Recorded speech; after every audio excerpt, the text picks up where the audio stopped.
जी हाँ, देश में सियासी सरगर्मियां जोरों पर हैं। नागपुर से लेकर अयोध्या तक नागपुर में है कांग्रेस की महारैली और अयोध्या में प्राण प्रतिष्ठा कार्यक्रम की तैयारियां जोर शोर से चल रही हैं। 2024 में बदलने क्या वाला है, इस पर आज हम करेंगे बात। आपके साथ मैं हूं समीर अब्बास, मेरे साथ निधि भी मौजूद हैं। देश लोकसभा चुनाव के मोड में आ चुका है। इस बीच सत्ता से लेकर विपक्ष तक सबने अपनी अपनी तैयारियां तेज कर दी हैं। ऐसे में आज से अगले 1 महीने के अंदर 4 तारीखें सबसे अहम होने वाली हैं। वो तारीखें कौन कौन सी हैं, हम ग्राफिक्स के माध्यम से आपको दिखाते हैं। पहली तारीख है 28 दिसंबर। जी हां, जब संघ के गढ़ यानी आज नागपुर में कांग्रेस की मेगा रैली होने जा रही है, क्योंकि कांग्रेस का आज स्थापना दिवस है, जहां कांग्रेस ने 2 लाख लोगों को इस महा रैली में जुटाने का किया है दावा। कांग्रेस यहां से अपना भारत जोड़ो संदेश देगी और इसी से कांग्रेस के चुनावी अभियान का होना है शंखनाद। जी हाँ समीर, और जो दूसरी तरफ आपको दिखा रहे हैं हम, सत्ताधारी पार्टी बीजेपी के लिए 30 दिसंबर की तारीख बहुत अहम है, बहुत महत्वपूर्ण है, क्योंकि प्रधानमंत्री मोदी अयोध्या में होंगे। कई सौगातों के साथ प्रधानमंत्री की बड़ी रैली भी उस दिन होनी है और बीजेपी यहां से विकास और विरासत का संदेश देने जा रही है। जी हाँ, तो ये 2 तारीखें कितनी महत्वपूर्ण है और इनमें से एक तारीख है आज होने जा रही है आरएसएस के गढ़ नागपुर में कांग्रेस पार्टी की महा रैली। इसके अलावा आप देखिए, तीसरी तारीख है 14 जनवरी की, जब राहुल गांधी मणिपुर से न्याय यात्रा की शुरुआत करेंगे। 14 राज्यों में 6200 किलोमीटर का सफर तय करेंगे राहुल गांधी। ऐसे में सवाल यह है कि राहुल गांधी की यात्रा से कांग्रेस के लिए 2024 का एजेंडा क्या पूरी तरह से सेट करने की तैयारी है, भारत जोड़ो यात्रा के बाद भारत न्याय यात्रा से। जी हाँ, और जो चौथी तारीख जिसके बारे में हम आपको बता रहे हैं वो है 22 जनवरी की, जिसको पूरे देश को, पूरी दुनिया को इंतजार है और निगाहें भारत की तरफ है। एक हफ्ते बाद एक और सबसे अहम तारीख होने वाली है, वो है 22 जनवरी यानी 14 जनवरी के बाद, जब अयोध्या में रामलला की प्राण प्रतिष्ठा होगी, जिसका असर पूरे देश पर पड़ेगा। और इसको लेकर सवाल ये है कि क्या रामनगरी से देश की चुनावी हवा बदल जाएगी। इस पर बात करेंगे अपने एक्सपर्ट्स से। हमारे साथ स्टूडियो में खास मेहमान जुड़ेंगे, इसे समझने की कोशिश करेंगे कि इसके मायने कितने बड़े हैं, इन तारीखों के मायने कितने बड़े हैं। लेकिन शुरुआत बड़ी खबर से के साथ करते हैं। बड़ी खबर यह है कि संघ के गढ़ से कांग्रेस का आज चुनावी शंखनाद होने वाला है। जी हाँ, बड़े बड़े आउटलेट्स और आप देख रहे हैं चस्पा कर दिए गए हैं, फोटोग्राफ्स हैं तैयार। हम ये टाइटल दिया गया है नाम से, नागपुर में मेगा रैली आज की जा रही है।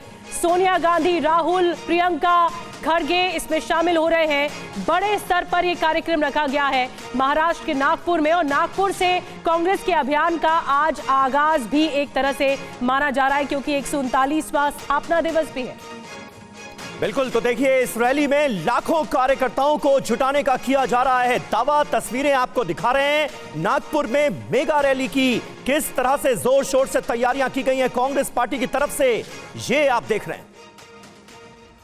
तो इसीलिए हम कह रहे हैं कि क्या नागपुर से अयोध्या 2024 में क्या बदलेगा। और बड़ी खबर यह है कि नागपुर में होने वाली कांग्रेस की रैली पर नाना पटोले, जो कि महाराष्ट्र कांग्रेस के जो देखते हैं, अगुवाई करते हैं, उन्होंने कहा है कि ये विचारधारा की लड़ाई है। नाना पटोले ने कहा है कांग्रेस नागपुर से चलने वाली विचारधारा के खिलाफ है। ये भी नाना पटोले ने कहा। नागपुर से पूरे देश को कांग्रेस का संदेश जाएगा। हमारे सभी शीर्ष नेता, हमारे राष्ट्रीय अध्यक्ष मल्लिकार्जुन खड़गे जी, हमारी नेता सोनिया जी, हमारे नेता राहुल जी, हमारी नेता प्रियंका जी और देश भर से हमारे मुख्यमंत्री जी, कहीं हमारे पीसीसी के अध्यक्ष और पूरी कांग्रेस यहाँ पर इकट्ठा होगी और यहाँ से पूरे देश में परिवर्तन का संदेश देने का शंखानंद यहाँ से होगा और पूरी देश की जनता कांग्रेस के साथ खड़ी होगी, ऐसा हमारा विश्वास है। तो देखिए, चुनावी शंखनाद एक तरह से आज कांग्रेस पार्टी की तरफ से किया जा रहा है। 2024 के लोकसभा चुनावों के मद्देनजर आज की ये महारैली बहुत अहम मानी जा रही है। लेकिन आपके मन में भी सवाल जरूर उठ रहा होगा कि कांग्रेस पार्टी ने नागपुर को ही क्यों चुना। ये अब हम आपको बताते हैं। चुनावी शंखनाद नागपुर से किया जा रहा है। नागपुर का चुनाव क्यों? क्योंकि संघ के होम ग्राउंड से बीजेपी को घेरना एक बड़ा मकसद है। भारत के मध्य से 2024 के अभियान का आगाज किया जा रहा है। अंबेडकर कनेक्शन से संविधान बचाने की बात पुरजोर तरीके से कांग्रेस पार्टी देश की जनता के सामने रखेगी। छत्तीसगढ़, तेलंगाना के कार्यकर्ताओं को भी इससे आसानी होगी, इसलिए भी नागपुर का चुनाव किया गया है। और एक और पॉइंट ये भी कि विदर्भ के अपने जो पुराने जनाधार है कांग्रेस का, उसे जगाने की भी कोशिश है, उसे जागरूक करने की कोशिश है, अपने पक्ष में करने की कोशिश है। यूपी के बाद महाराष्ट्र में सबसे ज्यादा लोकसभा सीटें आती है 48, और इसी पर ही फोकस है। उद्धव पवार के साथ से महाराष्ट्र में एक तरह से कांग्रेस को बड़ी उम्मीद है। एक तरफ शरद पवार है, एनसीपी, तो दूसरी तरफ जो उद्धव गुट है वो भी। और हमारे साथ तमाम खास मेहमान इस वक्त जुड़ रहे हैं। हमारे साथ राजीव जेटली जी जुड़ रहे हैं, बीजेपी के प्रवक्ता। हमारे साथ आकाश सुभाष जाधव जी जुड़ रहे हैं, कांग्रेस के प्रवक्ता। अवनीजेश अवस्थी जी हमारे साथ जुड़ रहे हैं, राजनीतिक विश्लेषक के तौर पर। और जयशंकर गुप्ता जी भी हमारे साथ जुड़ रहे हैं, वरिष्ठ पत्रकार के तौर पर हमारे साथ। लेकिन नागपुर से हमारे सहयोगी गजानन उमाटे इस वक्त जुड़ रहे हैं। उनसे समझने की कोशिश करते हैं कि जो जहां रैली है, जहां पर बड़ी मेगा रैली आयोजित की गई है, वहां पर इस वक्त क्या माहौल है। गजानन, तस्वीरें दिखाइए जहां पर आप मौजूद हैं, और ये रैली का जो शुरुआत होगी वो कितने बजे से हो जाएगी? संघभूमि नागपुर में आज कांग्रेस शक्ति प्रदर्शन करने जा रही है। मैं मंच दिखा रहा हूँ, 3 मंच तैयार किए गए हैं। जो मुख्य तौर से ये मंच है, यहाँ से राहुल गांधी, मल्लिकार्जुन खड़गे और प्रियंका गांधी संबोधित करेंगे। आप देख सकते हैं यहाँ ये जो मंच आप देख रहे हैं, ये महाराष्ट्र के जो एमपीसीसी के मेंबर हैं उनके लिए ये मंच तैयार किया गया है। और देश भर के तकरीबन 1000 से ज़्यादा कांग्रेस नेता जो है यहाँ आएंगे। और आप देख सकते हैं कांग्रेस की तरफ से दावा किया जा रहा है कि 2 लाख से ज़्यादा लोग यहाँ आएंगे। आप देख सकते हैं नागपुर के दिघोरी मैदान पे ये सभा हो रही है, और संघ के गढ़ में, भाजपा के गढ़ में ये सभा हो रही है। इसके लिए इस सभा को ज़्यादा महत्वपूर्ण तौर पे देखा जा सकता है, क्योंकि आने वाले लोकसभा चुनाव के लिए अपने प्रचार का शंखनाद भी यहीं से करेंगी कांग्रेस, इसी मंच से करेंगी, और वो भाजपा के गढ़ से करेंगी। महाराष्ट्र की अगर बात करें तो महाराष्ट्र में 48 सीटें हैं लोकसभा की, विदर्भ में 10 सीटें हैं, और अपनी जमीन जो है वो टटोल रही है कांग्रेस यहाँ, क्योंकि पिछले चुनाव में कांग्रेस का एक ही सांसद महाराष्ट्र से चुन के आया था। इसके लिए ये शक्ति प्रदर्शन यहाँ करने जा रही है, और आगामी जो चुनाव है, लोकसभा चुनाव है, उसके प्रचार का शंखनाद भी करेगी। आप तैयारियां देख सकते हैं, तकरीबन 2 लाख से ज्यादा लोग आएंगे, ऐसा दावा किया जा रहा है। एक रंगोली यहाँ बनाई है इस सभा का नाम जो है तैयार हम।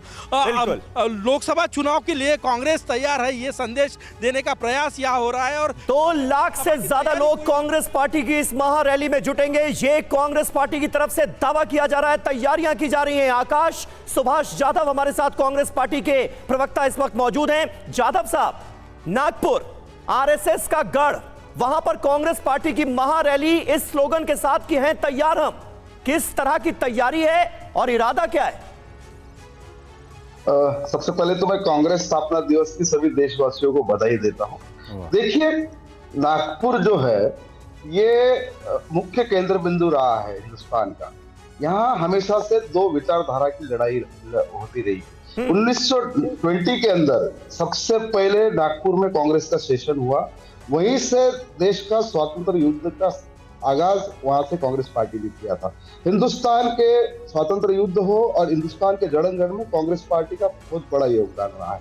हमारी आदरणीय स्वर्गीय इंदिरा गांधी जी, इनको 1959 में सबसे पहले कांग्रेस का अध्यक्ष यहीं से चुना गया था। और हिंदुस्तान के अंदर जब जब चुनाव हुए इंदिरा जी के नेतृत्व में, वो महाराष्ट्र से ही उन्होंने प्रचार की शुरुआत की थी। और दूसरी, मैं आपसे सबसे पहली बड़ी बात आपको बता दूं कि नागपुर संदर्भीय तौर पर परम पूज्य डॉक्टर बाबा साहब अम्बेडकर की दीक्षा भूमि की एक ये जगह है, जहाँ से यहाँ फोकस किस बात पर रहेगा? दीदी जी फोकस भी तो बताइए ना, रैली का जो फोकस है, जो ऑब्जेक्टिव हो, क्योंकि महाराष्ट्र में लोकसभा की 48 सीटें आती है। कांग्रेस 2019 में कुछ ज्यादा कमाल करके नहीं दिखा पाई, सिर्फ 1। और ऐसे में अब बीजेपी और शिवसेना का पहले गठबंधन था, अब शिवसेना भी बटी हुई है, तो फोकस क्या है कांग्रेस का?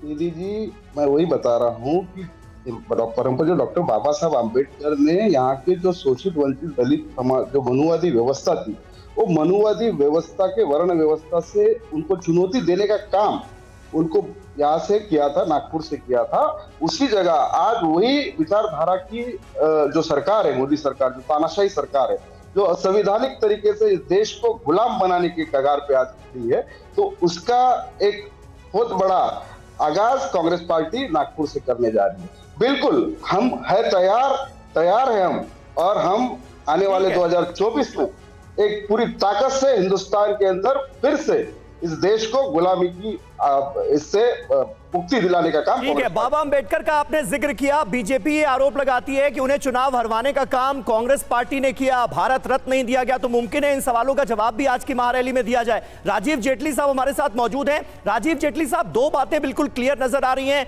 कांग्रेस पार्टी अपनी स्ट्रैटेजी पर इंडिया गठबंधन को लेकर आगे बढ़ती हुई दिखती है। आज की महारैली में क्या होगा, ये देखने वाली बात होगी। और दूसरी तरफ 2024 का एजेंडा राम मंदिर के प्राण प्रतिष्ठा कार्यक्रम के जरिए भी सेट किया जा रहा है। समीर भाई, आप ये देखिए, राहुल गांधी जी ने जो यात्रा निकालनी शुरू करी है जी, मैं कहता हूं कि इनको निकलना चाहिए। देखिए, संस्कृति, हमारे देश की संस्कृति को समझना किसी भी व्यक्ति का जो इस देश में रहता है उसका प्रथम दायित्व होना चाहिए।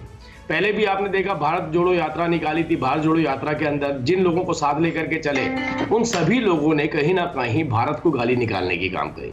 हमारी संघ की जो पेंट होती है उसको जला के दिखाना, ये भी भारत जोड़ो यात्रा का एक हिस्सा रहा। सनातन धर्म को गाली निकालना, ये भी भारत जोड़ो यात्रा का एक हिस्सा रहा। जॉर्ज पेनैया को साथ चलना और देश विरोधी गतिविधियों में देश विरोधी नारे लगाना, ये भी भारत जोड़ो यात्रा का एक हिस्सा रहा। आज हम कहते हैं ठीक है, आपने न्याय यात्रा के नाम पर या किसी भी यात्रा के नाम पर इसको निकाल रहे हैं, तो आपको बेहतर समझने का एक मौका मिल रहा है कि इस देश की जनता देश के प्रधानमंत्री नरेंद्र मोदी जी से प्यार क्यों करती है। इस देश की जनता इतना भारी मैंडेट देश के प्रधानमंत्री को क्यों देती है। मुझे लगता है निकल करके ही पता चलेगा इस देश के अंदर कितनी सड़कें बनी। कांग्रेस पार्टी के शकील अहमद तो कह रहे हैं कि आरएसएस की नफरत का जवाब कांग्रेस मोहब्बत से देने जा रही है नागपुर में। मोहब्बत वाली दुकान तो आपने देखी ना, भारत जोड़ो यात्रा के अंदर भी आपको देखने को मिली। मोहब्बत वाली दुकान नहीं तो भारत जोड़ो यात्रा का नाम भारत न्याय यात्रा कर दिया गया है। इसी से ही सवाल जुड़ा हुआ रहेगा। जाधव जी आपके पास आएंगे, लेकिन जो बड़ी खबर बता रहे हैं समीर, जैसे कि नागपुर रैली पर कांग्रेस नेता शकील अहमद ने यह कहा है कि देश में नफरत के पीछे आरएसएस है। ये शकील अहमद ने कहा, आरोप लगाया आरएसएस के गढ़ से नफरत मिटाने का संदेश दिया जाएगा, ये भी कहा शकील अहमद ने। सर, आज बहुत बड़ी रैली कांग्रेस पार्टी नागपुर में कर रही है, तमाम बड़े नेता वहां पर पहुंच चुके हैं। क्या है सर इस रैली का मैसेज, क्या संदेश है देश के लोगों के? देखिए, आज 28 दिसंबर है। 28 दिसंबर 1885 की कांग्रेस की स्थापना हुई थी, और स्थापना के अवसर पर निश्चित रूप से नागपुर का, महाराष्ट्र का हमारे स्वतंत्रता के आंदोलन में बहुत महत्वपूर्ण भूमिका रही है। नागपुर को चुनने का कोई खास वजह है? नागपुर देश के केंद्र में भी है और आरएसएस का भी मुख्यालय है, तो नागपुर को चुने जाने के पीछे कोई वजह खास? देखिए, एक बात सही है कि आज की कोई ऐसा नहीं, नागपुर ऐतिहासिक महत्व की जगह है, इसलिए कोई ऐसी बात नहीं है। आरएसएस का मुख्यालय है, लेकिन आज जो नफरत इस देश में फैल रही है या फैलाई जा रही है पिछले 8-10 सालों में, उसमें आरएसएस का हाथ है। तो अगर उनके गढ़ में जाके कह रहे हैं कि आप गलत कर रहे हैं, आप देश का नुकसान पहुंचा रहे हैं, तो इससे ज्यादा अच्छी बात और कुछ नहीं।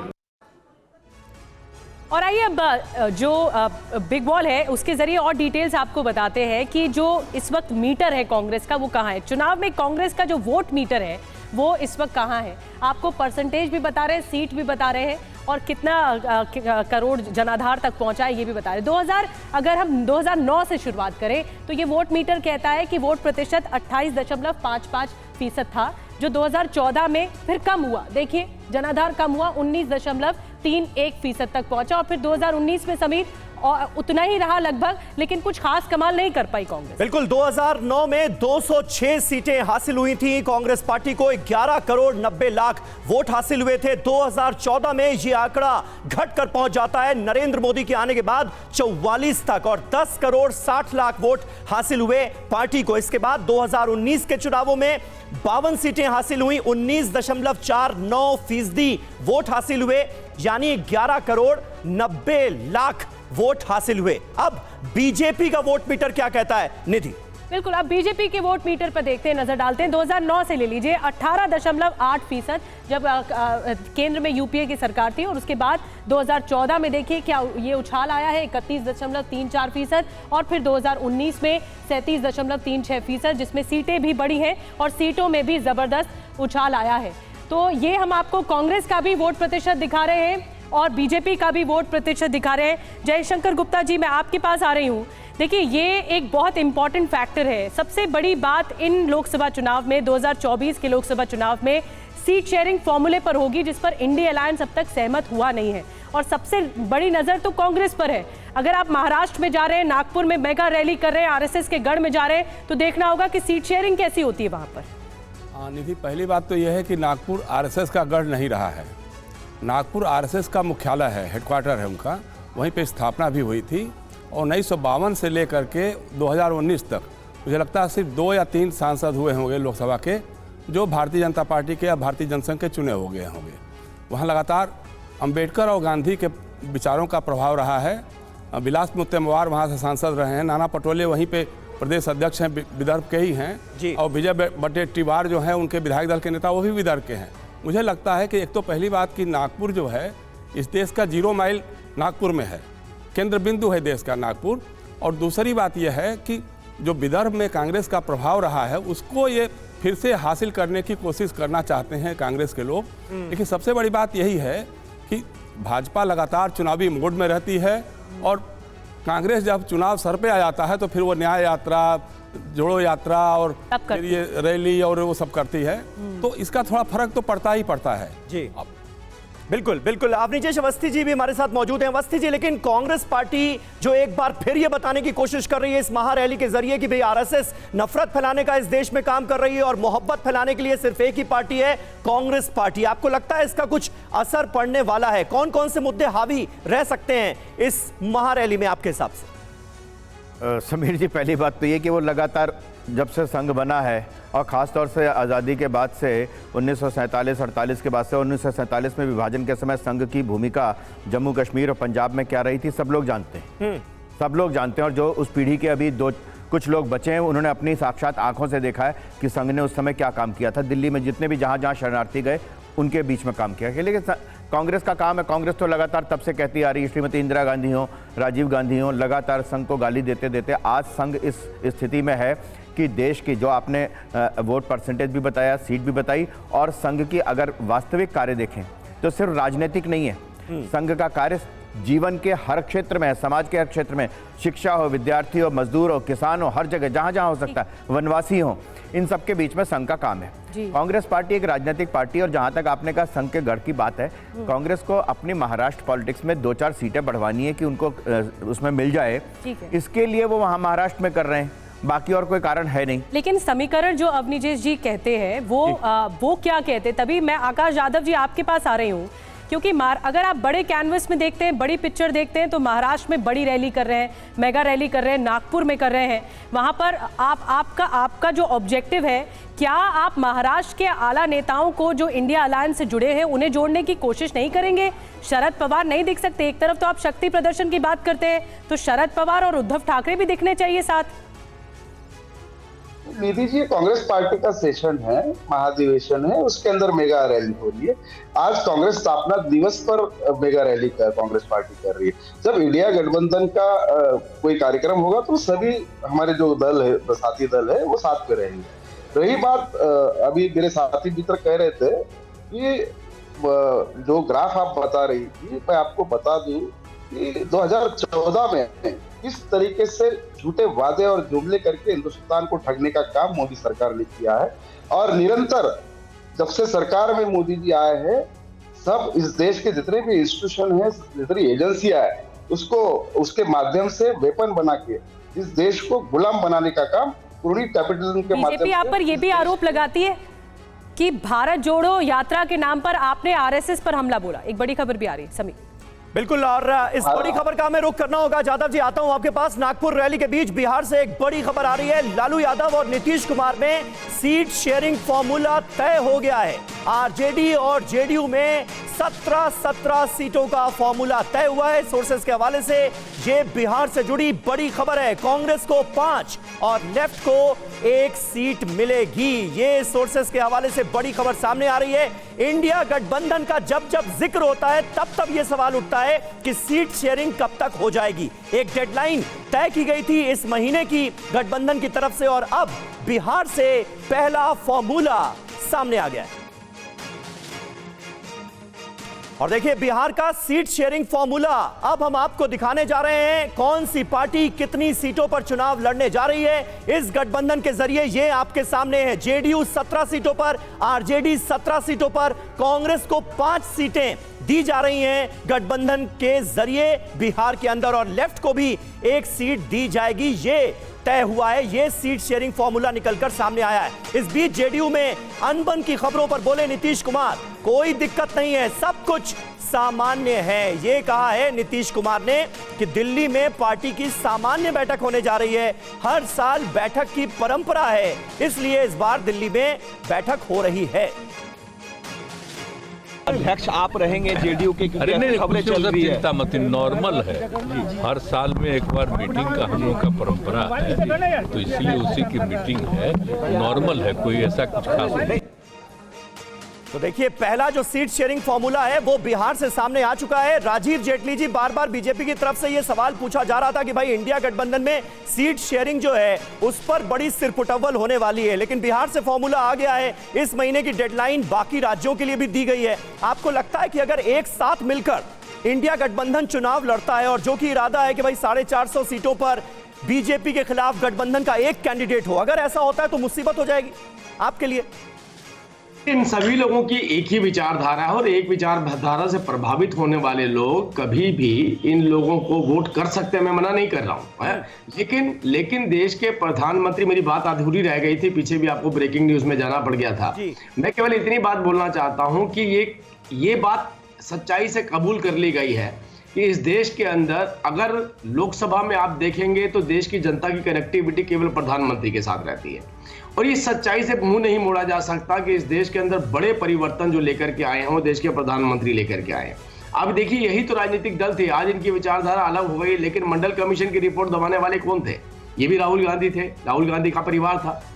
ओबीसी के ऊपर अड़चन डालने वाले कौन थे? ओबीसी आयोग के ऊपर, वो भी यही लोग थे। हमने देश के अंदर ये परिवर्तन ला करके दिखाया है कि जो इलेक्टोरल चेंजेस आते हैं, जो लोग अपने विचारों का जो मत होता है वो वोट पेटी के अंदर डाल के या ईवीएम में डाल करके सरकार बनाता है, वो ऐसे नहीं बनाता। उसने महसूस किया होता। जेटली साहब, अभी बिहार में पहले 2019 में आपका गठबंधन था, लेकिन अब नहीं है जेडीयू के साथ। जादव जी, मैं आपके पास आ रही हूँ, जादव जी। ये जो कहा जा रहा है नीतीश कुमार की तरफ से, क्या ललन सिंह की नाराजगी दूर कर दी गई? क्या सब कुछ ठीक है? क्योंकि वो कह रहे हैं कोई भी प्रॉब्लम नहीं है, कोई अड़चन नहीं है, सीट शेयरिंग फॉर्मूला सामने आ गया है। जी, जब नीतीश जी कह रहे हैं तो कोई प्रॉब्लम हो ही नहीं सकता। मैं मेरे मित्र जेटली जी को कह दूं कि मंडल आयोग की स्थापना स्वर्गीय इंदिरा जी ने की थी। आप झूठे बातें करना छोड़ दो, इस देश को गुमराह करना छोड़ दो। और वीपी सिंह जब मंडल आयोग जब यहाँ पे इम्प्लीमेंट कर रहे थे तो हमारे स्वर्गीय राजीव जी ने उसको सपोर्ट किया था। मैं कमंडल की आपकी जो रैली निकली थी मंडल आयोग के खिलाफ, ये बीजेपी वाले इतना दोगली राजनीति करते हैं। वो भी सबसे बड़ी खिलाफत, आरक्षण की खिलाफत कौन कर रहा था? खिलाफत करने के लिए तो आप क्या जा रहे हैं? कमंडल की राजनीति कौन कर रही थी? मंडल के खिलाफ कमंडल की राजनीति किसने की? आप क्यों झूठे बातें करते हो? ओबीसी को क्यों गुमराह करते हो? आज नागपुर से लेकर के अयोध्या तक जनता को क्या बताएंगे? तो बताइए ना बीच में। मोदी जी हम ये देखने जा रहे हैं जिस लड़ाई को हमने मजबूती से लड़ा, कैसे उसका निर्माण होता है। अच्छा जादव साहब, आपने कहा कि बीजेपी ने 2014 में ठगने का काम किया, तो फिर 282 से 2019 में 303 तक कैसे पहुंच गए? ये झूठे वादे, 15 लाख का प्रलोभन, देश में बड़ी बड़ी बातें करना, क्रोनी कैपिटलिज्म के माध्यम से देश के बड़े बड़े उद्योगपति के पैसे के ऊपर ये पूरा देश को गुलाम बनाने का काम इन्होंने किया। जुबानी वार पलटवार अगर आप कर रहे हैं तो, लेकिन फैक्ट्स पे भी तो बात करेंगे। क्योंकि हम पूरा देश इस वक्त 2024 निधि के जी, चुनावों पे निधि- दहलीज पर है, तो इसलिए पार्टियां निधि भी जी- इसी बात पर फोकस कर रही हैं, चाहे आपकी मेगा रैली हो या फिर बीजेपी की ओर से 30 दिसंबर को अयोध्या में हो। ये पूरा तरह से माहौल बनाने की कोशिश। जयशंकर गुप्ता जी, मैं आपके पास आ रही हूँ। बिहार में ऐसा लग रहा है कि बात बन गई है, नीतीश कुमार कोई छुपाने की कोशिश तो नहीं कर रहे? नहीं, मुझे लगता है ये खबर जो आप लोगों की है सूत्रों के हवाले से कही जा रही है, कोई अधिकृत तो इस तरह का कुछ आया नहीं अभी तक।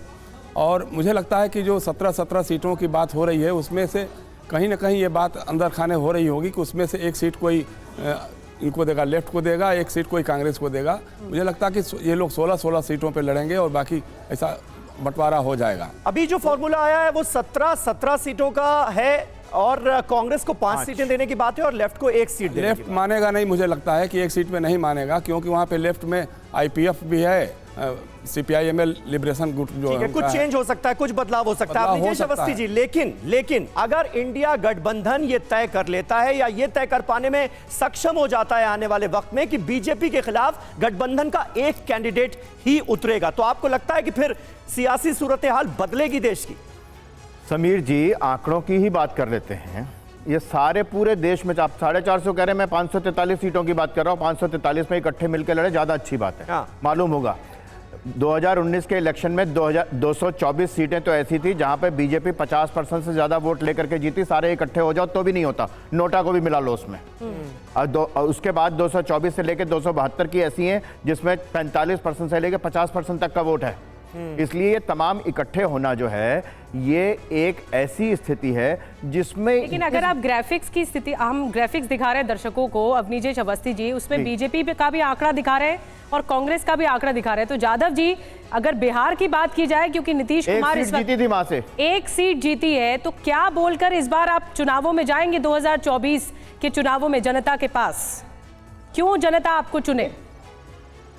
देखिए, बीजेपी बिहार की जहां तक बात है तो बिहार के अंदर जितनी हमारी ऑर्गेनाइजेशन स्ट्रेंथ है उसी अकॉर्डिंगली हम लोग वहाँ सीट शेयर की बात कर रहे हैं। तो वहाँ पे पूरे हिंदुस्तान के अंदर कांग्रेस पार्टी अपने अपने अलग अलग राज्यों में ताकत रखती है। वहाँ हम ज्यादा से ज्यादा हमारे MP जीत के लाने की कोशिश करेंगे। और जहाँ हमारे गठबंधन की ताकत है, जहाँ उत्तर प्रदेश में समाजवादी की ताकत नहीं, है, बिहार में तो आपने कर लिया जाधव जी। बिहार की नहीं, अभी 2 राज्यों की बात करें ना, छत्तीसगढ़ और राजस्थान में क्यों हारे? गठबंधन में तो तमाम ऐसी पार्टियां भी शामिल है ना जो कांग्रेस के धुर विरोधी हैं। मसलन पश्चिम बंगाल का आप जिक्र कर लीजिए, दिल्ली में आम आदमी पार्टी का आप जिक्र कर लीजिए। इन सारी पार्टियों की बुनियाद ही कांग्रेस विरोध पर टिकी है।